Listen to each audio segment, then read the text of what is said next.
El mapa de los días. Parte 3. Como el turismo de mis padres, ahora de solo 3 puertas, únicamente podía transportar a la mitad del grupo, tuvimos que ir de compras en 2 turnos. El primero incluiría a Emma, porque yo siempre le daba preferencia y no trataba de ocultarlo. Olive, porque era una compañía alegre y yo necesitaba que me animasen. Millard, porque me estuvo incordiando hasta que accedí. Y Bronwyn, porque tuvimos que recurrir a sus músculos para forzar la puerta del garaje. Les prometí a Hugh, Horace, Enoch y Claire que volvería a buscarlos pasadas un par de horas. Horace dijo que, de todas formas, no quería comprar ropa.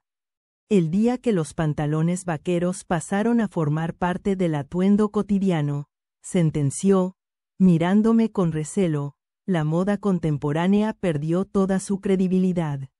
Hoy día la gente se viste como si estuviera en un campamento de vagabundos. Tienes que cambiar de indumentaria, dijo Claire.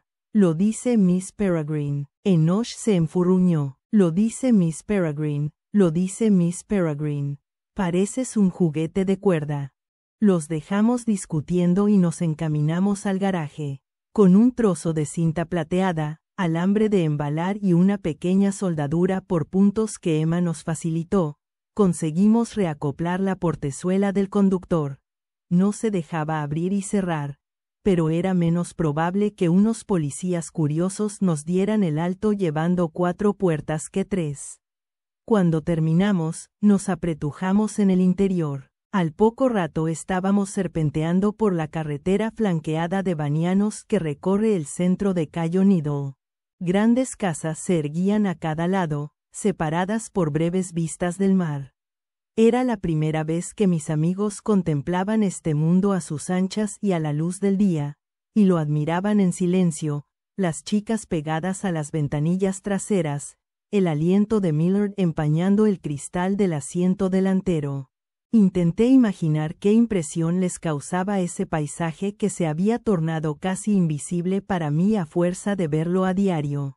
El Cayo se estrechaba según avanzábamos hacia el sur, y las grandes casas dieron paso a otras más pequeñas, luego a los bloques de apartamentos construidos en la década de 1970, cuyos nombres se anunciaban en carteles horteras: Islas Polinesias, Costas Paraíso, Isla Fantasía. Cuando llegamos a la zona comercial, nuevos estallidos de color, bazares para turistas con tejadillos rosa fucsia que vendían crema solar y fundas de cerveza, tiendas de cebos color amarillo brillante, inmobiliarias con marquesinas a rayas, y bares, claro, con sus danzantes antorchas tiki dispuestas en 2 filas y las puertas abiertas para ceder el paso a la brisa marina y dar salida al crepitante murmullo de Jimmy Buffett en versión karaoke, que resonaba hasta la orilla del mar. El límite de velocidad era tan bajo y la carretera estaba tan atestada de playeros borrachos de sol que tenías tiempo de cantar los temas según pasabas de largo.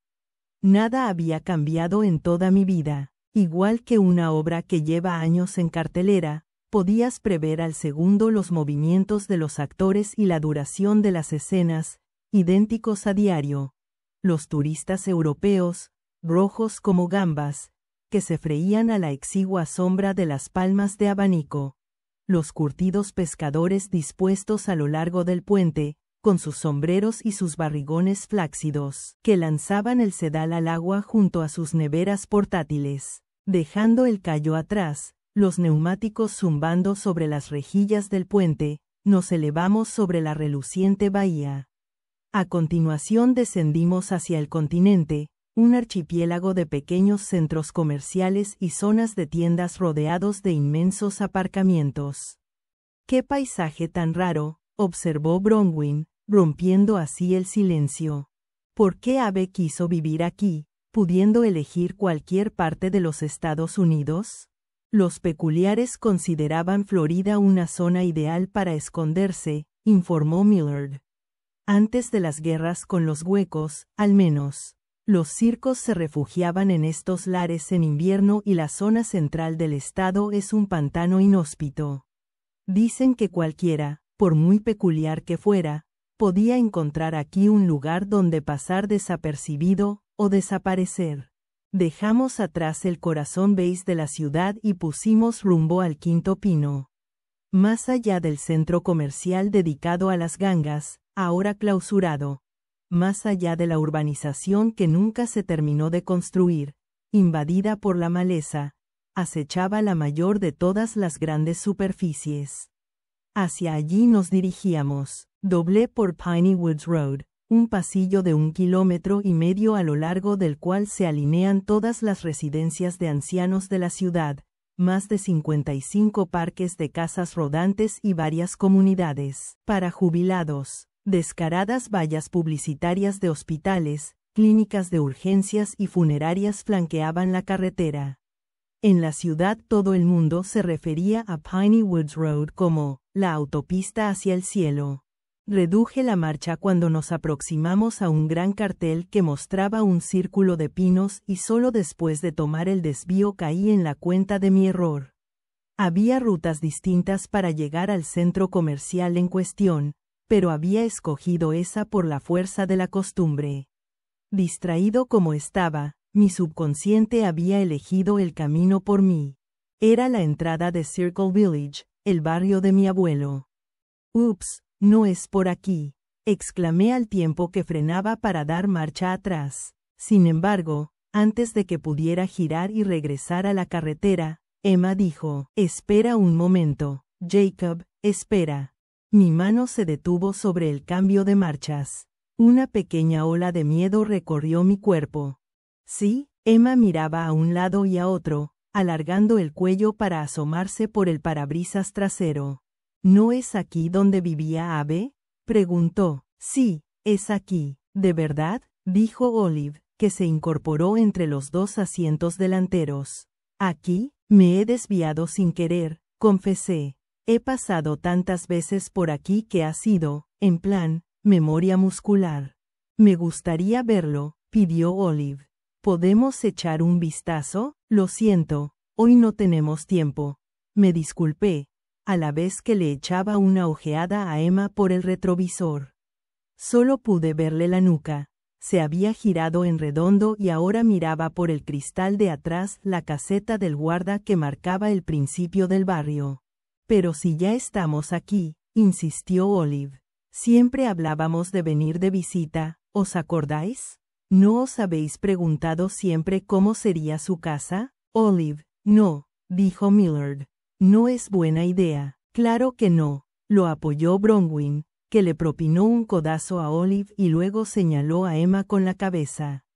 Otro día, quizá. Olive captó la indirecta por fin. Ah, vale, ¿sabéis qué? En realidad a mí tampoco me apetece. Conecté el intermitente para girar. Estaba a punto de entrar en la carretera cuando Emma volvió a mirar al frente.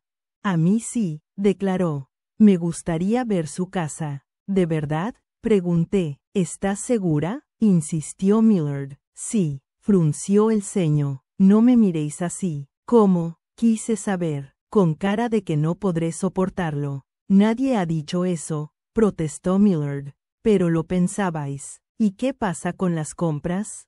Intervine, con la esperanza de reconducir la situación. Creo que deberíamos presentarle nuestros respetos, arguyó Emma. Eso es más importante que la ropa. La idea de mostrarles la casa medio vacía de Abe se me antojaba sumamente morbosa, pero, estando allí, me pareció cruel negarles el deseo. Vale, accedí a regañadientes. Un momento nada más. Para los demás, creo, se trataba de simple curiosidad, de saber más sobre la vida que llevara Abe después de abandonar el bucle. En el caso de Emma, el gesto tenía más trascendencia. Yo sabía que desde su llegada a Florida pensaba con frecuencia en mi abuelo. Se había pasado años intentando imaginar cómo y dónde vivía, componiendo una idea incompleta de su existencia en los Estados Unidos a partir de las cartas que le enviaba de vez en cuando.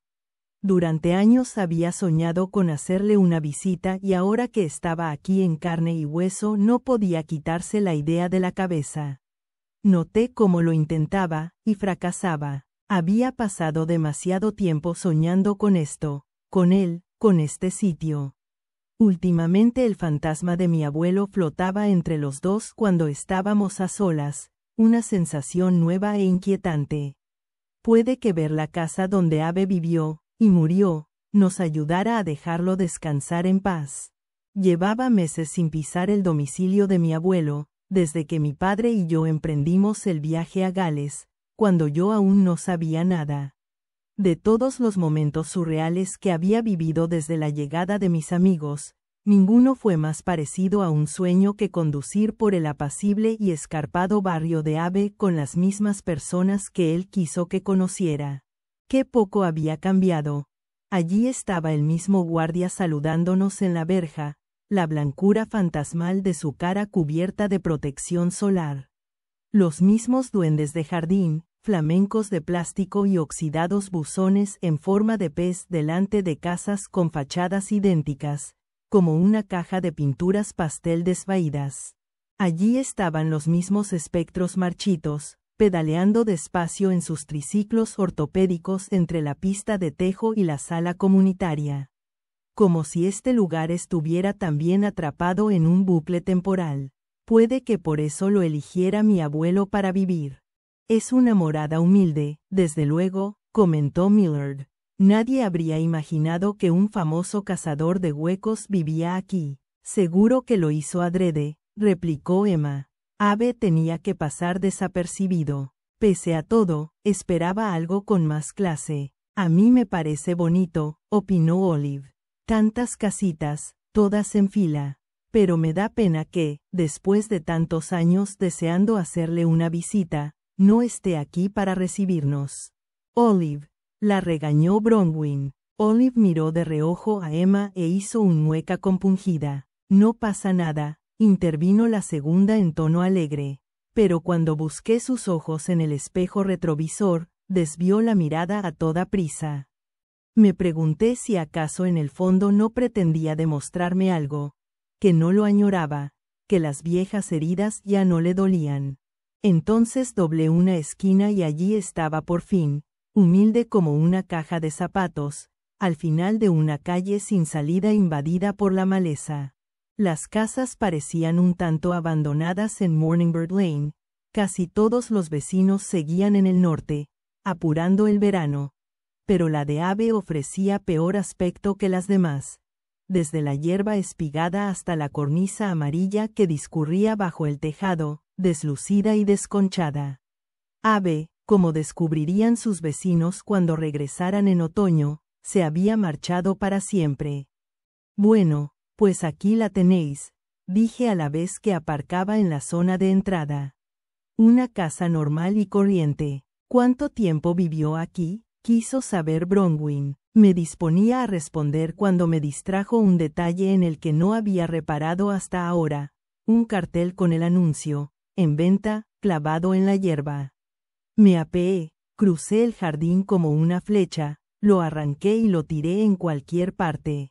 Nadie me lo había dicho. Pues claro que no. Habría tenido un berrinche y mis padres no querían pasar por eso. Mis sentimientos los incomodaban demasiado. Emma se acercó a mí. ¿Va todo bien? Debería preguntártelo yo a ti, respondí. Yo estoy bien, me aseguró.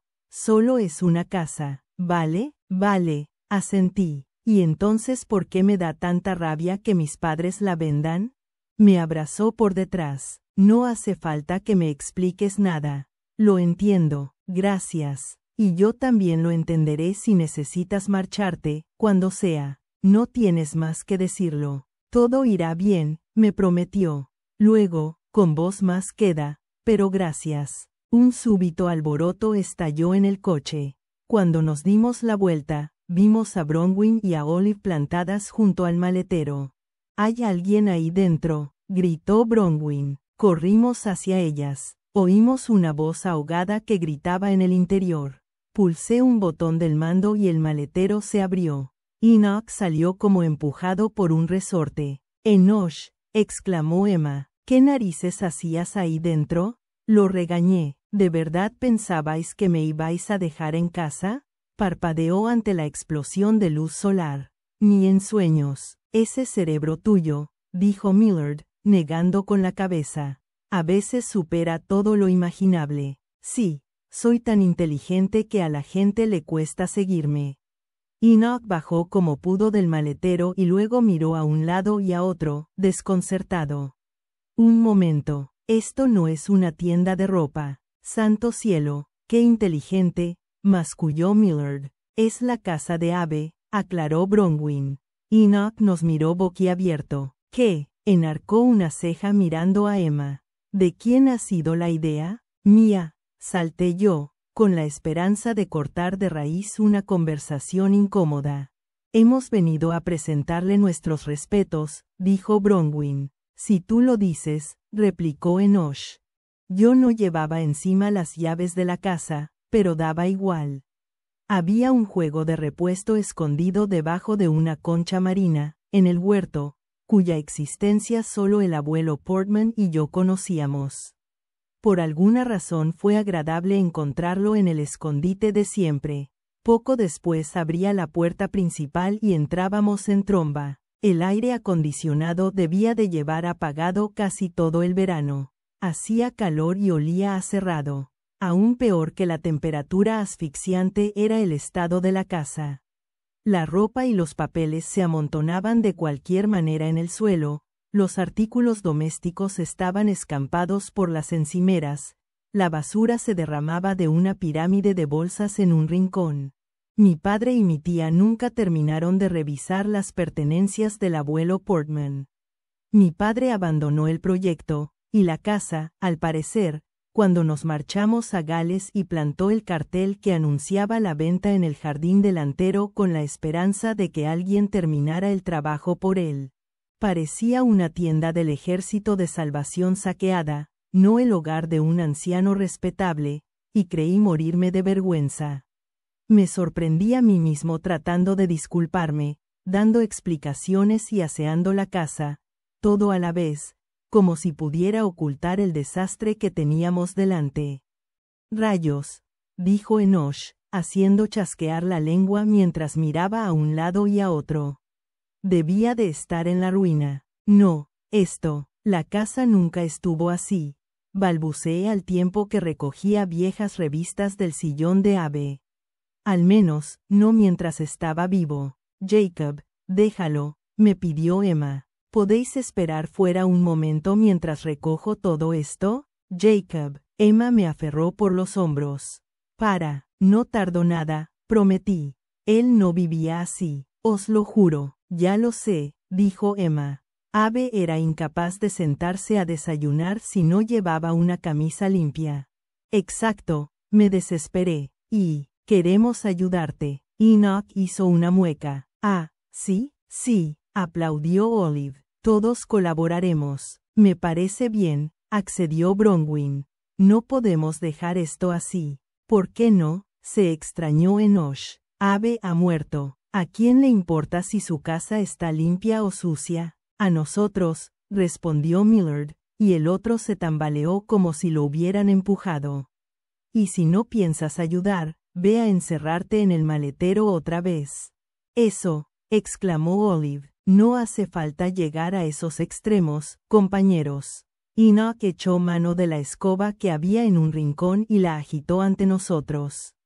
¿Lo veis? Yo también juego. A barrer. Emma aplaudió. Vamos a dejar esta casa como los chorros del oro. Nos arremangamos y pusimos manos a la obra. Emma tomó el mando, dando órdenes a diestro y siniestro como un sargento, seguramente para evitar que su mente cediera a la melancolía. Los libros a los estantes, la ropa a los armarios, la basura a los cubos. Con una mano, Bronwyn levantó el sillón de Abe como si fuera una mancuerna. ¿Y esto dónde va? Quitamos el polvo y barrimos. Abrimos las ventanas para que entrara aire fresco. Bronwyn sacó las enormes alfombras al jardín y les sacudió el polvo. Ella sola, incluso Enoch colaboró sin protestar una vez que pillamos el ritmo. Todo estaba cubierto de suciedad y mugre, y la porquería se nos adhirió a las manos, a la ropa y al pelo, pero a nadie le importó. Mientras trabajábamos, yo veía fantasmales imágenes de mi abuelo por todas partes. En el sillón, leyendo una novela de espías. En la ventana de la sala, recortado contra la luminosa tarde, mirando al exterior. Espero al cartero, decía, y reía por lo bajo, inclinado sobre un guiso polaco en la cocina, contándome historias mientras lo removía. En la gran mesa de dibujo que tenía en el garaje, entre un despliegue de chinchetas y hebras de lana, dibujando mapas conmigo en las tardes de verano. ¿Dónde ponemos el río?, preguntaba, y me tendía un rotulador azul. ¿Y el pueblo? Su pelo blanco de punta como volutas de humo que ascendieran desde su cabeza. ¿Qué te parece si lo ponemos mejor aquí?, decía según guiaba mi mano hacia este lado o hacia el otro. Cuando hubimos terminado, salimos al porche buscando el fresco de la brisa y enjugándonos la frente. Enoch tenía razón, claro que sí. Nadie iba a apreciar el trabajo que habíamos hecho.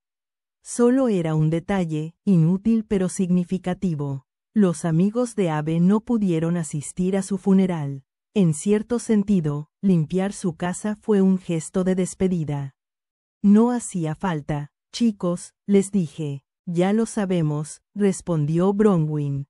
Pero ha estado bien. Desenroscó el tapón de un refresco que habíamos encontrado en la nevera. Tomó un largo trago, eructó y se lo pasó a Emma. Me sabe mal que los demás no estén aquí, dijo Emma después de tomar un pequeño sorbo.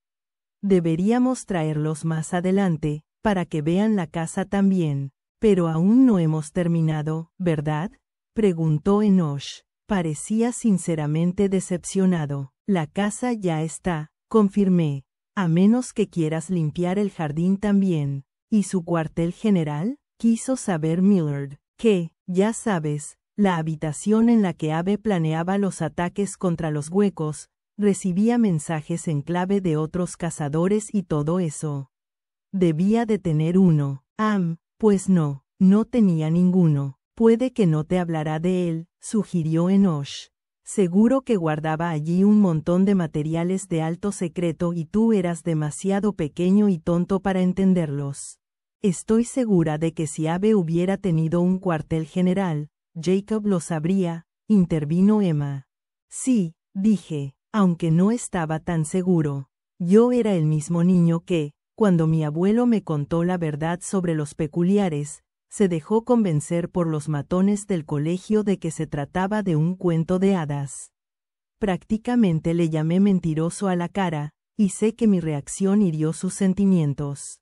Así pues, es posible que no me confiara un secreto tan importante, porque yo tampoco confiaba en él. Por otro lado, ¿cómo ocultar un cuartel general en una casa tan pequeña como esta?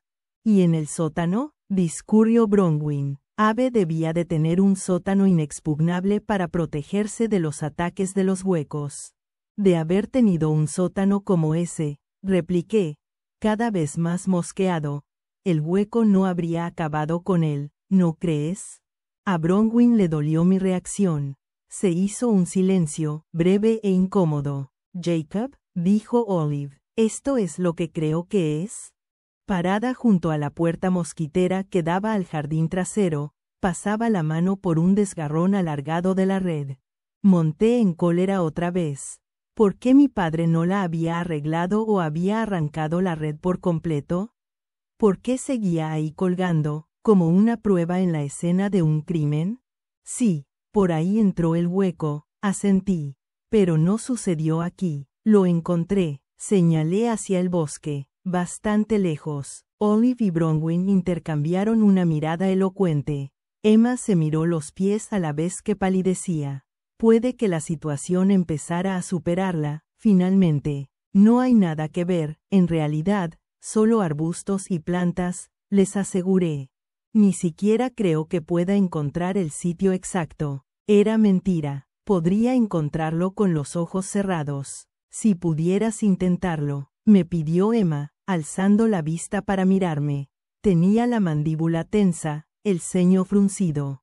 Necesito ver dónde sucedió. Los guié entre la alta maleza hasta el lindero del bosque y luego me sumergí con ellos en el lúgubre pinar.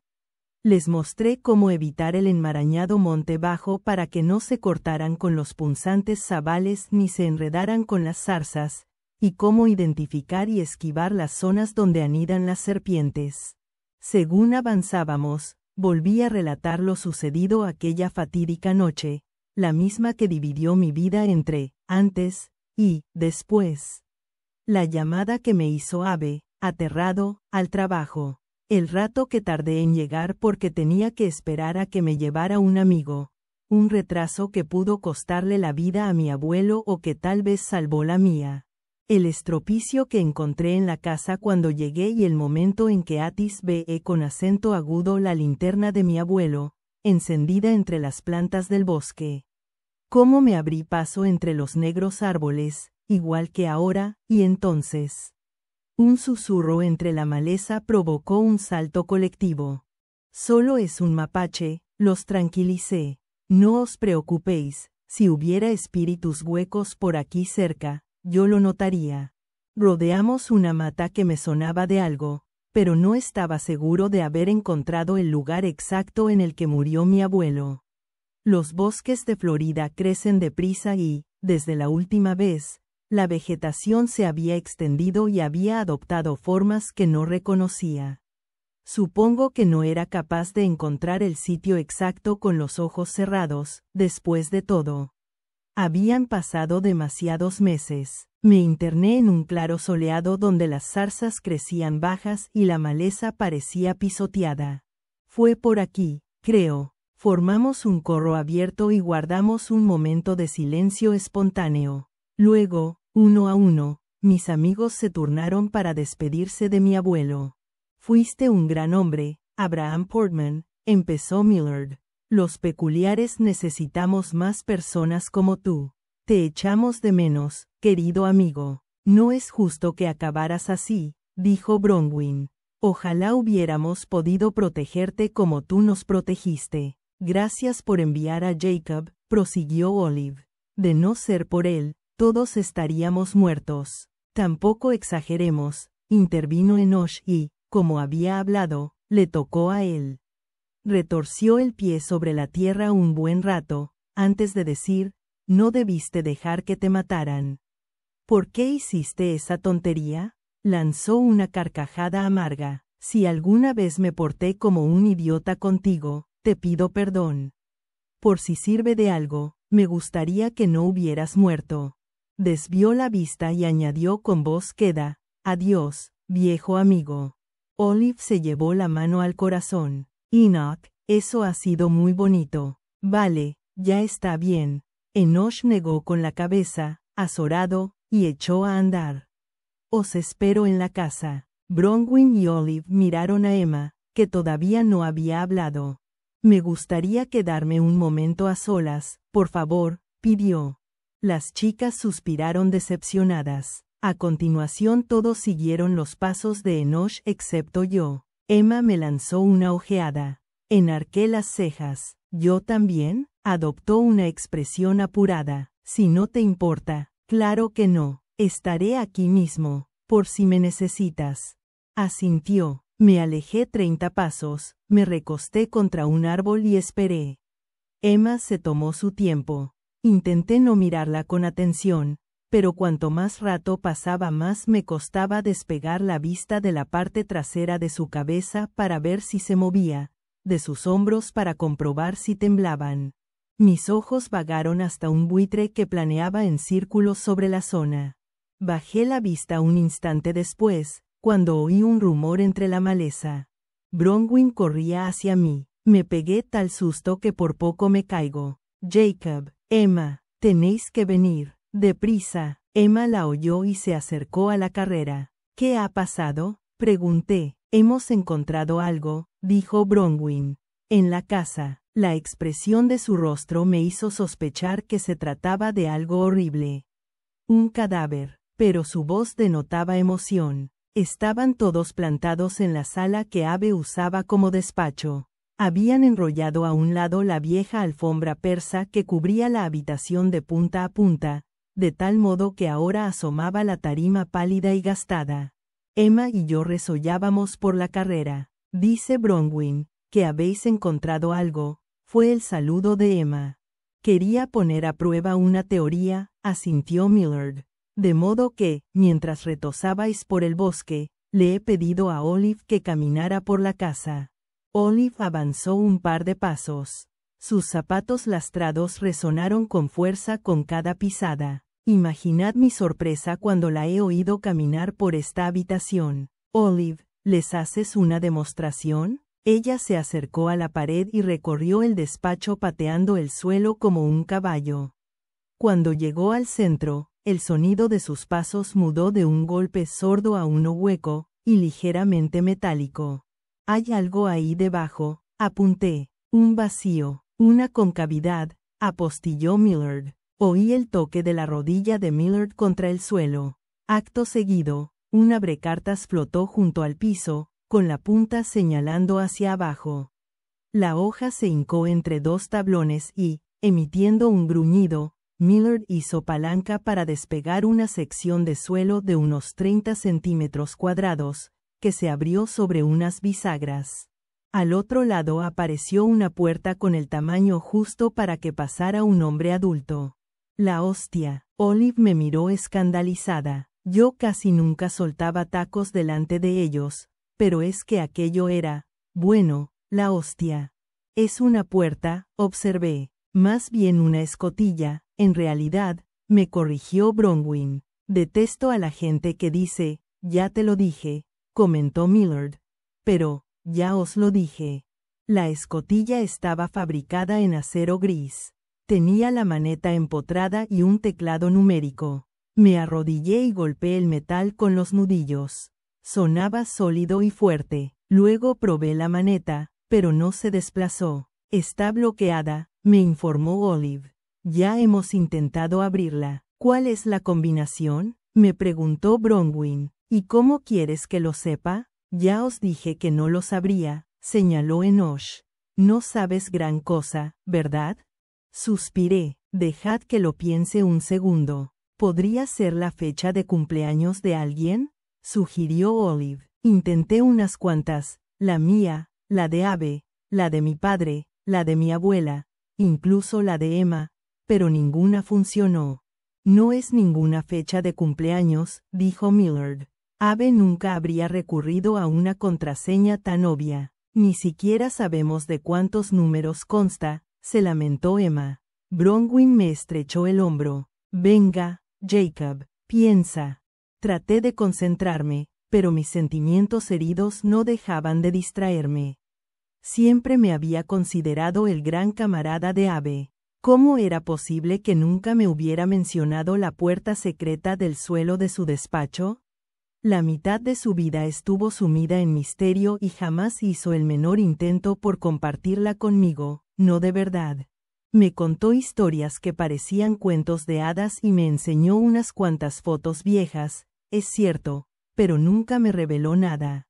Yo no habría puesto en duda sus relatos si me hubiera ofrecido alguna prueba.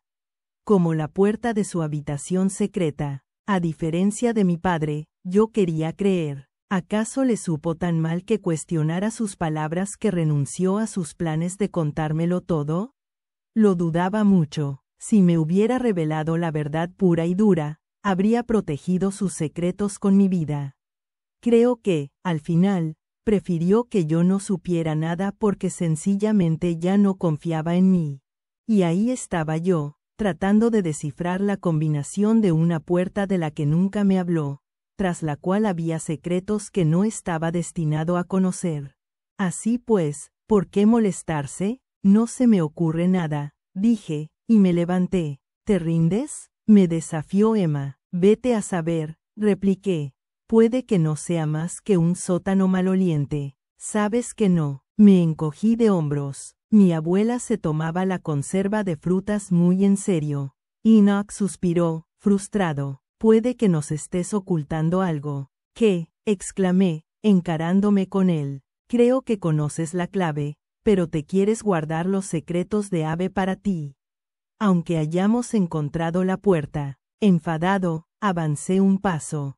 Bronwyn se interpuso entre los dos. Jacob, tranquilízate. Enoch, calla, no estás ayudando. Le hice la peineta. Va, ¿a quién le importa lo que esconda la madriguera de Abe? Dijo Enoch, y soltó una carcajada. Seguro que ahí dentro no hay nada más que una montaña de cartas de amor para Emma. Ahora fue ella la que le hizo la peineta. O puede que haya un altar con una gran foto suya y un montón de velas. Aplaudió, muerto de risa. Uf, sería incomodísimo para vosotros dos. Ven aquí para que te pueda quemar las cejas, lo amenazó Emma. No le hagas caso, le dije. Ella y yo nos retiramos a la entrada con las manos en los bolsillos. Nos había puesto de mal humor a los dos. No os estoy ocultando nada, le aseguré con voz queda. De verdad que no conozco la contraseña. Ya lo sé, respondió, y me posó la mano en el brazo. Estaba pensando, puede que no sea un número, pero si es un teclado numérico, tal vez sea una palabra. Las contraseñas constan de cifras y letras, ¿no? Me acerqué a la puerta secreta para mirar el teclado. Tenía razón. Cada una de las cifras llevaba 3 letras debajo, igual que las teclas de un teléfono. ¿Se te ocurre alguna palabra que tuviera un significado especial para los dos? Me sugirió. ¿Empieza con E y termina con Ma? Propuso Enoch. Di media vuelta. Te lo juro por Dios, Enoch. Bronwyn lo levantó en vilo y se lo echó al hombro. Bájame, te has ganado un descanso, replicó ella, y abandonó la habitación cargada con Enoch, que se retorcía y protestaba. Como iba diciendo, prosiguió Emma, ¿algún secreto que compartierais los dos? Algo que nadie más conociera. Lo medité un ratito, luego me arrodillé junto a la escotilla. Para empezar probé con los nombres, el mío, el de Abe, el de Emma, pero nada de nada. Luego, solo por probar suerte, tecleé la palabra peculiar. Nada, demasiado evidente, ¿sabes? Podría no ser una palabra inglesa, se le ocurrió a Millard. Abe también hablaba polaco, ¿y si lo consultas con la almohada? Propuso Emma. Sin embargo, mi mente funcionaba ahora a toda pastilla. Polaco, sí. Mi abuelo lo hablaba de tanto en tanto, sobre todo consigo mismo. Nunca me enseñó ninguna palabra salvo una. Tigrisku, el apodo cariñoso que usaba para dirigirse a mí. Significa, pequeño tigre. Lo tecleé. El mecanismo interior se abrió con un chasquido metálico. La hostia. Detrás de la puerta apareció una escala que se hundía en las tinieblas. Deslicé el pie hacia el primer peldaño. Deseadme suerte, dije. Será mejor que baje yo en primer lugar, se ofreció Emma. Abrió la mano y creó una llama. Debería ser yo, insistí. Si hay algún monstruo ahí abajo, prefiero que me devore a mí. Eres todo un caballero, me espetó Millard. Descendí 10 peldaños hasta un suelo de hormigón. La temperatura era cosa de 10 o 15 grados más fría ahí abajo. Delante de mí, reinaba una oscuridad total. Eché mano del teléfono y proyecté la luz a un lado y a otro. El tenue resplandor únicamente sirvió para mostrarme los muros, curvados, de hormigón gris. Era un túnel, estrecho hasta extremos claustrofóbicos y tan bajo que tuve que encorvarme. La luz de mi teléfono no bastaba para revelarme qué acechaba allí delante ni tampoco la longitud del túnel. ¿Y bien? Gritó Emma. Luz, no hay monstruos, vociferé, pero me vendría bien un poco de... A la porra mi caballerosidad. Bajo enseguida, respondió Emma. Nosotros también, oí decir a Olive. Y fue entonces, mientras esperaba a que mis amigos descendieran, cuando caí en la cuenta. Mi abuelo sí quería que encontrara su escondrijo. Tigrisku, una miguita de pan en el bosque. Igual que la postal de Miss Peregrine que dejó en el libro de Emerson. Emma llegó al fondo y prendió una llama en su mano. Bueno, comentó, mirando el túnel que se alargaba ante ella. No parece un sótano maloliente. Me hizo un guiño y yo le sonreí. Parecía tranquila y dueña de sí, pero estoy seguro de que fingía. Yo tenía los nervios de punta.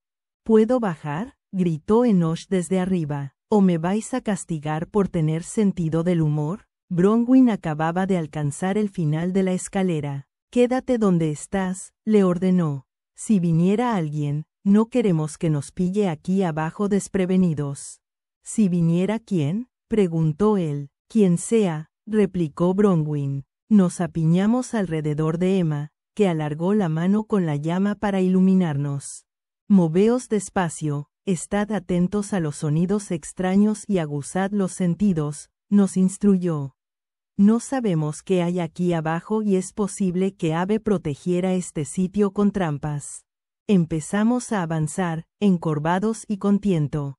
Traté de calcular dónde estábamos en relación con la casa basándome en la dirección del túnel. Cuando llevábamos recorridos 6 u 8 metros, deduje que nos encontrábamos debajo del comedor. A los 12 metros, comprendí que habíamos abandonado la vivienda y, un tramo más allá, supe que estábamos debajo del jardín delantero. El túnel iba a parar a una puerta. Parecía pesada, igual que la escotilla que habíamos dejado atrás, pero colgaba de los goznes ligeramente desencajada.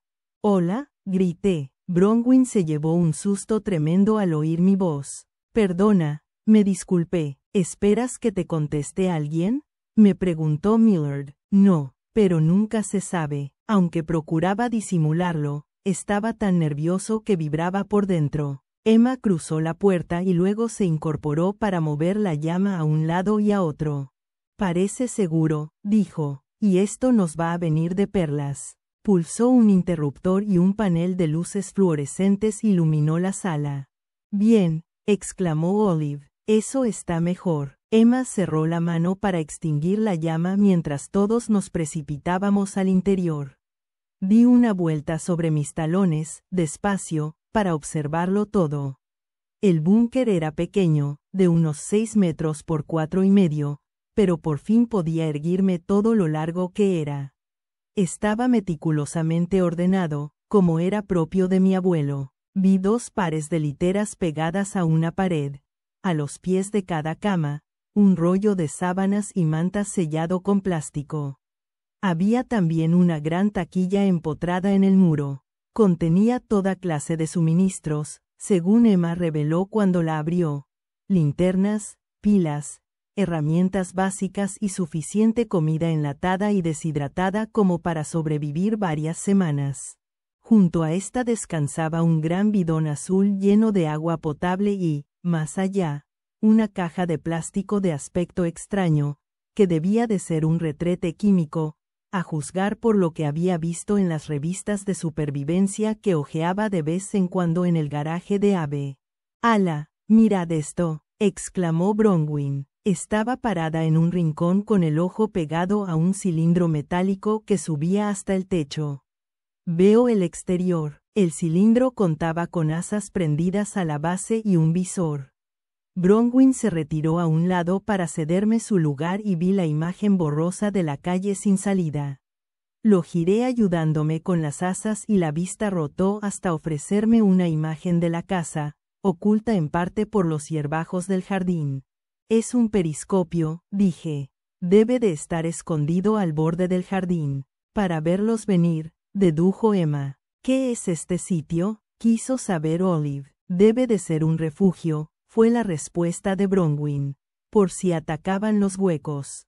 ¿Veis las 4 camas? Así su familia podría refugiarse también». «Servía para algo más que para esperar ataques de huecos», informó Millard. Era una estación receptora. Su voz se dejaba oír en la zona de la pared opuesta, donde había un gran escritorio de madera. Buena parte de la superficie estaba ocupada por un extraño artefacto de cromo y metal niquelado en verde, que recordaba a una combinación de impresora arcaica y fax, con un engorroso teclado encajado en la parte delantera. Debía de comunicarse mediante este aparato. ¿Con quién?, se extrañó Bronwyn, con otros cazadores de huecos. Mira, es un teletipo neumático. ¡Hala!, exclamó Emma según cruzaba la pequeña sala para echar un vistazo. Me acuerdo de estas máquinas. Miss Peregrine tenía una. ¿Qué sería de ella? Formaba parte del sistema que tenían las imbrines para comunicarse entre ellas sin tener que abandonar la seguridad de los bucles, explicó Millard. Al final no funcionó. Era demasiado complicado y vulnerable a las interceptaciones. Yo, asombrado, escuchaba solo a medias. Intentaba acomodar mi mente al hecho de que todo eso estuviera tan cerca de mí, literalmente debajo de mis narices, durante años, sin que yo lo supiera. De que hubiera pasado tardes enteras jugando en el jardín a poco más de 5 metros de donde me encontraba ahora. La idea era difícil de asimilar y me llevó a preguntarme, ¿a cuánta peculiaridad más había estado expuesto sin saberlo? Recordé a los amigos de mi abuelo, hombres mayores que acudían de visita de tanto en tanto y mataban el rato charlando unas horas con Abe en el porche trasero o en su despacho. Lo conozco de Polonia, me dijo mi abuelo de uno de esos visitantes. Un amigo de los tiempos de la guerra, me explicó refiriéndose a otro. ¿Pero quiénes eran en realidad? Decís que usaba esta máquina para comunicarse con otros cazahuecos. Medité. ¿Qué sabéis de ellos? ¿De los cazadores? Dijo Emma. No sabemos gran cosa, porque así lo deseaban ellos. Los rodeaba el máximo secreto. ¿Sabéis cuántos eran? No más de una docena, supongo, calculó Millard. Pero solo es una conjetura. ¿Y todos eran capaces de controlar a los huecos? Puede que hubiera otros peculiares parecidos a mí ahí fuera. Tal vez pudiera encontrarlos. No lo creo, fue la respuesta de Emma. Por eso Abe era tan especial. Y usted, Mr. Jacob, añadió Bronwyn. Hay algo que no entiendo, dijo Millard. ¿Por qué Abe no se refugió aquí abajo la noche que los huecos vinieron a buscarlo? Es posible que no tuviera tiempo, opinó Olive. No, repliqué yo, sabía que venían a por él. Me llamó aterrado unas horas antes. Quizá olvidó la contraseña, sugirió nuevamente Olive. No chocheaba, objetó Emma. Solo había una explicación, pero apenas me sentía capaz de expresarla en voz alta. Solo de pensar en ella se me hacía un nudo en la garganta. No se refugió aquí dentro, empecé, porque sabía que yo acudiría a su casa a buscarlo. Aunque me había suplicado que no me acerquéis. Horrorizada, Bronwyn se tapó la boca con la mano. ¿Y si él estaba aquí abajo? Mientras tú estabas ahí arriba. Te estaba protegiendo, concluyó Emma. Trataba de alejar a los huecos de la casa, atraerlos al bosque. Las piernas apenas si me sostenían. Busqué asiento en un camastro. No podía saberlo.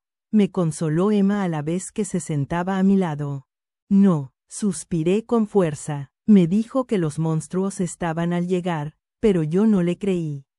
Podría seguir vivo, pero yo me negué a creerle. Una vez más, no te castigues así. Parecía enfadada. No te contó lo suficiente, ni de lejos. De haberlo hecho, tú le habrías creído. ¿Verdad? Sí, pero Abe disfrutaba con los secretos. Ya lo creo que sí, apostilló Millard. Creo que le gustaban más que las personas, a veces, continuó Emma, y, al final, eso acabó con su vida. Sus secretos, no tú. Es posible, asentí. Claro que sí, yo sabía que tenía razón. En buena parte, estaba enfadado con él por haberme ocultado información, pero me costaba quitarme de encima la idea de que me lo habría revelado todo si yo lo hubiera apoyado en vez de rechazarlo. Así que sentía rabia y culpa al mismo tiempo, pero no podía hablarle a Emma de ello. Asentí y dije, bueno, al menos hemos encontrado este sitio. Un secreto menos que Abe se llevará a la tumba. Puede que más de uno, intervino Millard, y abrió un cajón del escritorio. Aquí hay algo que te podría interesar, Jacob. No tardé ni un segundo en levantarme de la cama y cruzar la habitación. En el cajón había una pesada carpeta con los bordes de metal repleta de documentos. La etiqueta de la portada rezaba, libro de registro. ¡Hala!, exclamé. Esto es lo que su nombre indica, asintió Millard. Los demás se apelotonaron a mi alrededor mientras yo lo extraía del cajón. Mediría unos 10 centímetros de grosor y pesaría un par de kilos como poco. Venga, ábrelo, me asusó Bronwyn. No me metéis prisa, protesté. Lo abrí por una página cualquiera, hacia la mitad. Era el informe de una misión, escrito a máquina y con 2 fotos grapadas, una de un niño disfrazado en un sofá y otra de un hombre y una mujer vestidos de payaso. Leí el parte en voz alta. Estaba redactado con el lenguaje frío y conciso de los informes policiales. Describía el rescate de un niño peculiar de las garras de 2 Whites y un hueco, y su posterior traslado a un bucle seguro. Fui hojeando el archivador, que estaba repleto de informes parecidos, desde la década de 1950 hasta la actualidad. Lo cerré. ¿Sabéis lo que significa, no?, preguntó Millard. Abe hacía algo más que buscar huecos y liquidarlos, apuntó Bronwyn. Cierto, dijo Millard, también salvaba niños peculiares. Miré a Emma. ¿Tú lo sabías? Se miró los pies. Él nunca hablaba de su trabajo. Pero el rescate de niños peculiares corresponde a las Imbrines, objetó Olive. Sí, reconoció Emma, pero si los Whites estaban usando a los niños como cebo, como sugiere ese informe, puede que no les fuera posible. Yo le estaba dando vueltas a otro detalle, pero me lo guardé para mí de momento. Gritó una voz desde la entrada. Todos dimos un respingo antes de volvernos a mirar. Enoch estaba allí plantado. Te he dicho que no bajaras. Se enfadó Bronwyn. ¿Y qué esperabas? Hace siglos que os espero. Entró en el búnker y miró a un lado y a otro. ¿Y este era el motivo de tanto jaleo? Parece la celda de una cárcel. Emma echó un vistazo a su reloj. Son casi las 6. Será mejor que nos pongamos en marcha. Los demás nos van a matar, dijo Olive. Llevamos fuera toda la tarde, y todavía no hemos comprado nada de ropa. En ese momento recordé la promesa de Miss Peregrine. Según me había dicho, iba a mostrarme algo al anochecer, y apenas si quedaban un par de horas de luz. A decir verdad, me daba bastante igual lo que quisiera enseñarme. Ahora mismo solo me apetecía llegar a mi habitación, cerrar la puerta y leer el cuaderno de mi abuelo de cabo a rabo. Cuando llegamos a casa, el sol empezaba a ponerse entre los árboles. Los peculiares que habíamos dejado atrás protestaron a voz en cuello por nuestra tardanza, pero cuando les revelamos el motivo, y lo que habíamos descubierto, olvidaron el enfado y escucharon absortos hasta la última palabra del relato de Millard. Mis padres no estaban, habían agarrado el petate y se habían largado a emprender una ruta por Asia. Encontré una nota de mi madre en la encimera de la cocina. Me iban a echar mucho de menos, decía, podía contactar con ellos en cualquier momento por teléfono o por email y, por favor, ¿me acordaría de pagar a los jardineros? Advertí, por el tono alegre y desenfadado de la nota, te queremos, Jake, que Miss Peregrine había borrado de sus mentes todas las preocupaciones relacionadas con mi persona de los últimos meses. Por lo que parecía, no les inquietaba que sufriera una crisis nerviosa o me escapara de nuevo durante su ausencia. De hecho, tuve la sensación de que les traía sin cuidado. Por mí, perfecto, buen viaje, pensé, cuando menos tendríamos la casa para nosotros. Tampoco vi a Miss Peregrine. Se había marchado justo después de salir nosotros y llevaba fuera todo el día, me informó Horace.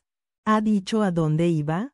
Pregunté. Solo ha pedido que nos reuniéramos con ella sin falta a las 7:15 en el cobertizo de las macetas.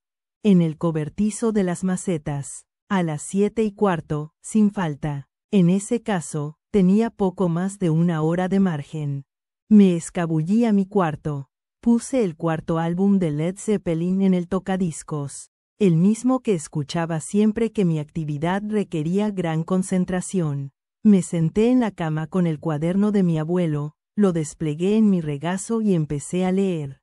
No llevaba ni una página cuando Emma asomó la cabeza. La invité a unirse a la lectura. No, gracias, respondió. Ya he tenido suficiente dosis de Ave Portman por un día. Dicho eso, se marchó.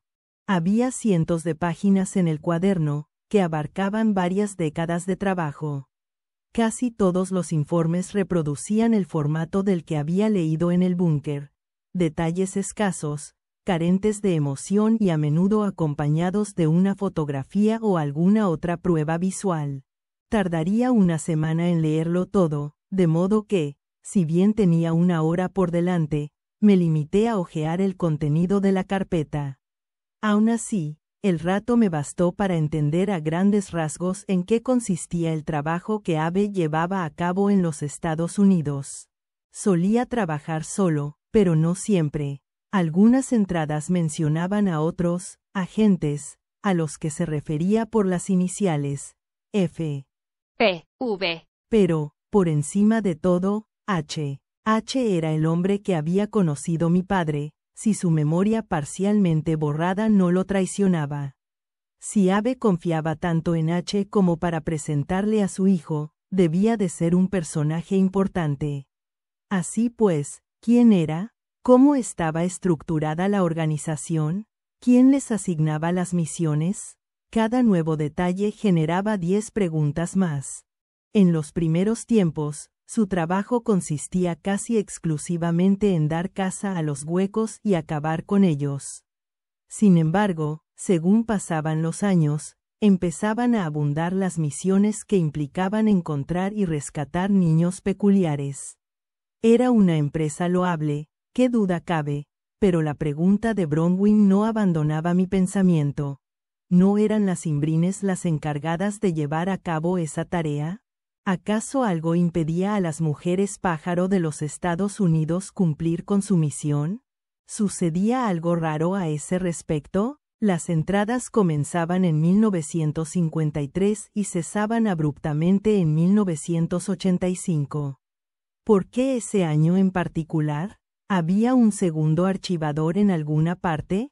¿Se había retirado Ave en 1985? ¿O algo cambió? Tras una hora de lectura, tenía unas pocas respuestas y un montón de preguntas nuevas. La primera de todas, ¿el grupo seguía existiendo en la actualidad?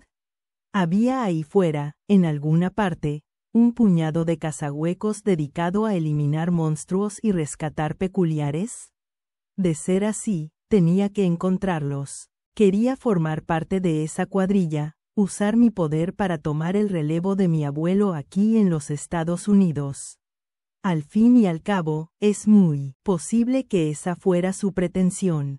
Vale, sí, guardó sus secretos a buen recaudo, pero usó mi apodo como contraseña. Y murió antes de poder revelármela. Lo primero es lo primero, despejar las incógnitas. Debía encontrar a la única persona del mundo que, con toda probabilidad, conocía los secretos de Ave. Tenía que encontrar a H.